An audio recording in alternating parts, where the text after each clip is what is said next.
Si nous gagnons, nous voulons restaurer des relations d'amitié et de confiance avec le Royaume du Maroc, qui est un grand pays, une grande démocratie pour laquelle j'ai beaucoup de respect et pour laquelle j'ai beaucoup d'amitié et de considération. Donc c'est un enjeu important de rétablir ces relations. Bonjour à tous, nous sommes le 1er juillet 2024 et voici votre brève politique sur Maroc 24.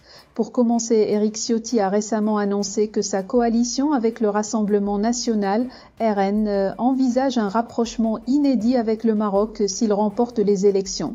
Pendant ce temps, en Mauritanie, le président Ould Razouani a été réélu dès le premier tour.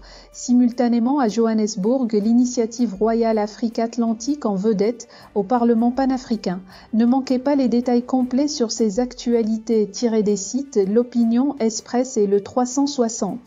Éric Ciotti promet un rapprochement inédit avec le Maroc en cas de victoire de sa coalition avec le RN. Le président des Républicains, Éric Ciotti, allié du Rassemblement national, avec lequel il mène côte à côte la bataille des élections législatives, place le Maroc au sommet des priorités de la politique étrangère de la France. En cas de victoire de sa coalition avec le RN, Ciotti promet de raviver l'axe Paris-Rabat et l'amitié franco-marocaine. Si nous gagnons, nous voulons restaurer des relations d'amitié et de confiance avec le Royaume du Maroc, a-t-il déclaré à la presse, peu de temps après l'annonce des résultats du premier tour des élections législatives, dont le RN et ses alliés sont arrivés en tête. Éric Ciotti, qui est censé être un des piliers de l'hypothétique gouvernement de Jordan Bardella, si le RN l'emporte, n'a pas caché son admiration pour le Maroc. Le Royaume est un grand pays, une grande démocratie, pour laquelle j'ai beaucoup de respect et pour laquelle j'ai beaucoup d'amitié et de considération, a-t-il ajouté, rappelant que le rétablissement des relations amicales est un enjeu important. Ce n'est pas la première fois que le leader des Républicains tient des propos si élogieux du Maroc. Il a proclamé publiquement son soutien à la marocanité du Sahara lorsqu'il a visité le Royaume en mai 2023 à la tête d'une délégation partisane.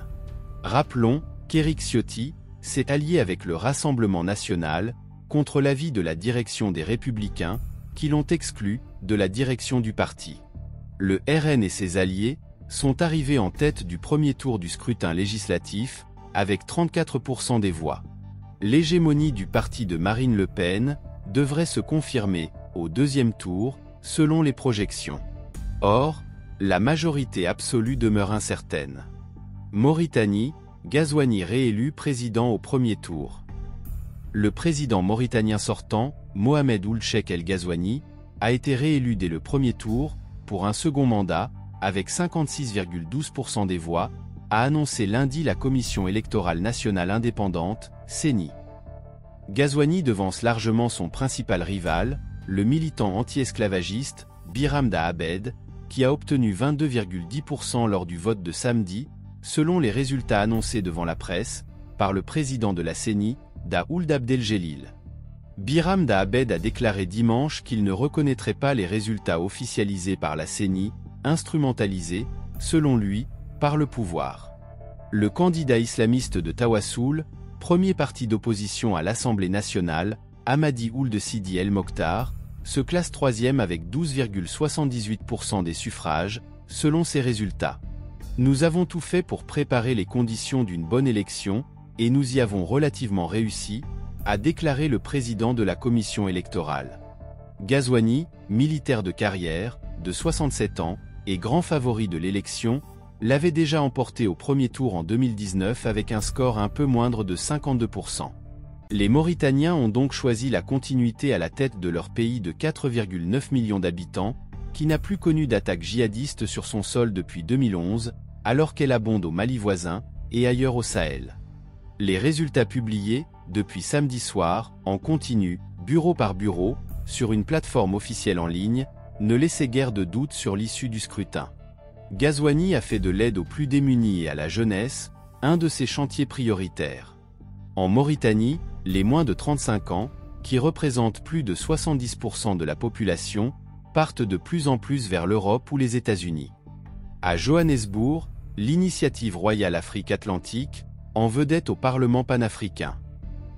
l'initiative Afrique-Atlantique IAA, qui fait l'objet d'un intérêt croissant de la part de différents chefs d'État du continent, a été examinée de près par les membres du Parlement panafricain, réunis depuis le 24 juin dernier à Midrand, à une trentaine de kilomètres de Johannesburg, pour la 3e session ordinaire de la 6e législature de cette institution, qui prend fin le 5 juillet prochain. Selon Aladat Al-Maghribia, de ce lundi 1er juillet, l'initiative Afrique-Atlantique IAA y a été présentée jeudi dernier, 26 juin 2024, au cours de la réunion de la Commission du commerce, des douanes et de l'immigration, de l'institution législative panafricaine. Présentée par Anna Benker, membre de la 2e chambre, sous le thème de « L'initiative marocaine pour l'Afrique atlantique et les pays du Sahel, une opportunité pour le continent », l'exposé a su retenir l'attention des afrodéputés. La parlementaire marocaine, indique Aladat Al-Maghribia, a indiqué que cette initiative stratégique avait été initiée par le Maroc, dans le but d'accroître la coopération, la stabilité et le développement économique dans la région de l'Afrique atlantique. L'IAA, a-t-elle aussi expliqué, offre de véritables opportunités à l'ensemble des pays africains, car elle a un important impact positif sur de nombreux secteurs et activités. Selon Anna Benker, il s'agit notamment de la zone de libre-échange continentale africaine, ZLECAf, via l'amélioration de mécanismes logistiques facilitant les échanges entre pays africains, ce qui sera porteur d'une croissance économique, à même de permettre une augmentation moyenne annuelle des investissements directs étrangers, IDE, estimée à plus de 5%. Cette initiative royale, relaie le quotidien, devrait également permettre la concrétisation de nouvelles chaînes de valeur continentales et d'écosystèmes industriels, qui pourront favoriser une nouvelle coopération africaine, fondée sur les principes du co-développement, de l'essor des échanges commerciaux entre les pays africains et le reste du monde, ainsi que sur le partage de savoir et d'échanges de pratiques efficientes entre les différents pays du continent, dans le but d'optimiser leur efficacité logistique et commerciale. Conseillère parlementaire marocaine et membre du PAP, Anna Benker a expliqué à l'Assemblée que cette importante initiative permettrait d'accroître les flux d'exploitation des ports de l'espace maritime de l'Afrique atlantique, surtout avec le développement de nouvelles connectivités, par la construction de routes et de voies ferrées entre les pays non côtiers, en plus de développer des industries à haute valeur ajoutée dans les pays de la région. Crucial pour le commerce mondial, la région de l'Afrique atlantique englobe 23 nations, dont les poids économiques et démographiques sont significatifs, a-t-elle souligné, expliquant que des ports comme ceux de Tanger, Dakhla, Lagos, Dakar, Luanda et Cape Town, essentiels au commerce international, permettent d'augmenter la compétitivité régionale et l'attractivité économique de l'Afrique. Pour rester informé, je vous invite à regarder les vidéos Maroc 24 qui s'affichent sur votre écran.